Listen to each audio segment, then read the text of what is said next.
Hello అమ్మా. Hello, ఏం చేస్తుంటారమ్మా? మేము వ్యవసాయం సార్. ప్రజెంట్ ఆంధ్రప్రదేశ్లో జగన్ గారి పరిపాలన ఎలా ఉంది? జగన్ గారు వచ్చాక పరిపాలన బాగుంది సార్. అంటే ఏమేమి పథకాలు వస్తున్నాయమ్మా? అమ్మవాడు వస్తుంది, చెయ్యూత అవుతుంది, కానీ చాలా పథకాలు పెట్టారు, చాలా వస్తున్నాయి. మరి జగన్ గారు వచ్చిన నుంచి పరిపాలన బాగుంది. మరి ఇంతకుముందు తెలుగుదేశం ఉన్నప్పుడైతే కమిటీలు చుట్టుకుండా మరి ఆఫీస్ చుట్టుకుండా తిరగాలి, ప్రతి పనికి కూడా కమిటీలు ఉండాలి, సంతకం పెట్టాలి, తిరిగి ఇవ్వాలి. ఇప్పుడు జగన్ అన్న వచ్చిన తర్వాత ప్రతి పథకాలు బాగున్నాయి సార్.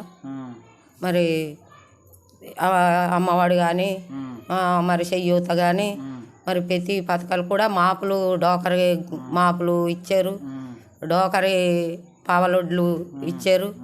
మరి అన్నీ కూడా పరిపాలన బాగుంది సార్. జగన్మోహన్ రెడ్డి గారు నవరత్నాలు ఏవైతే పెట్టడం జరిగిందో ఆ నవరత్నాల పథకాలు అన్నీ ఇవ్వడం జరిగిందా లేదా అమ్మా? అన్నీ ఇవ్వడం జరిగింది సార్, అన్నీ ఇవ్వడం జరిగింది. ఇప్పుడు పథకాలు ఇచ్చేటప్పుడు పార్టీలు చూసి ఇస్తున్నారా, లేకపోతే అందరికీ ఎవరైతే పేద ప్రజలు ఉన్నారో అందరికీ ఇస్తున్నారా? అందరికి ఇస్తున్నారు సార్. అందరికీ ఈ పార్టీ కాదు ఆ పార్టీ కాదు, ప్రతి పార్టీ అందరికి కూడా అందరు నావోలానే అందరికి కూడా ఇవ్వడం జరుగుతుంది. అలాగే అమ్మ, సచివాలయం వల్ల అటు ఏమన్నా పనులు అవుతున్నాయా లేదా? ఆ సచివాలయం వల్లే పనులు అవుతున్నాయి సార్. ఏమేమి పనులు అవుతున్నాయమ్మా?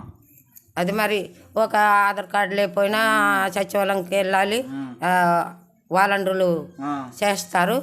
మరి ప్రతిది కూడా వాలంటీర్లే చేస్తారు సార్. అంటే వాలంటీర్లు రావడం వల్ల మీకు ప్రయోజనం ఉన్నదమ్మా? వాలంటీర్లు ఉండగలిగి మాకు బాగున్నాయి సారు. మరి ఇన్నాళ్ళంటే ఆఫీస్ చుట్టూ తిరగాలి, ఇప్పుడు వాలంటీర్ కాళ్ళ దగ్గర తెచ్చి మరి పింఛన్ కానీ ఏదైనా మన కాళ్ళ దగ్గరికే వస్తుంది సార్. ఈ నెల నుంచి పెన్షన్ ఎంత వస్తుందమ్మా మీకు? 3,000 వస్తుంది సార్. 3,000 వస్తుందా? ఓకే అమ్మా. ఇంతకు ముందు ప్రభుత్వాలు చూసారు, ఈ ప్రభుత్వం చూస్తున్నారు, ఏ ప్రభుత్వం బాగుందా మీకు? ఈ ప్రభుత్వం బాగుంది సార్. ఇంతకుముందు ప్రభుత్వం ఏమి బాగలేదు. ఎందుకని అంటే ఎందుకంటే ఆయన ప్రభుత్వం ప్రజలకు పెట్టవచ్చింది, ఆయన తినెత్తుంటే ప్రజలకి ఏం పెడతారు సార్ ఇప్పుడు? మరి నెక్స్ట్ మన ఆంధ్రాలో ఎలక్షన్స్ వస్తున్నాయమ్మా, ఒక్కొక్క నెలలో ఏ ప్రభుత్వం వస్తుంది అంటారు? జగనన్న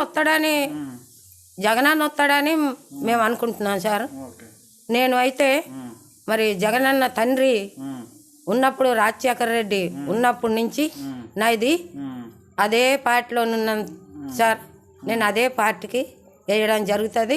జగనన్న వస్తాడని నేను దేవుడికి కూడా నేను కోరుకుంటున్నాను. మరి ఈ మధ్య శర్మిల కూడా కాంగ్రెస్ నుంచి పోటీ చేస్తుంది, జగన్ గారి చెల్లెలు. ఎలా ఉంటుంది అంటారు? అది రాదు సార్, ఉండదు సార్. మరి ఎప్పుడు మన ముఖం ముక్కు చూడండి ఆవిడ మనకు ప్రజలకి ఏం చేస్తుందో ఏమి లేదో ఏం తెలుస్తుంది సార్. ఇప్పుడేమో ఈయన 4 సంవత్సరాలు అయింది, 5వ సంవత్సరం వస్తుంది జగనన్న వచ్చించేరి. ప్రతి పేద ప్రజలకు కానీ ప్రతి ప్రజలకు కూడా అన్ని అవకాశాలు బాగున్నాయి సార్. ఓకే అమ్మా, థ్యాంక్ యూ.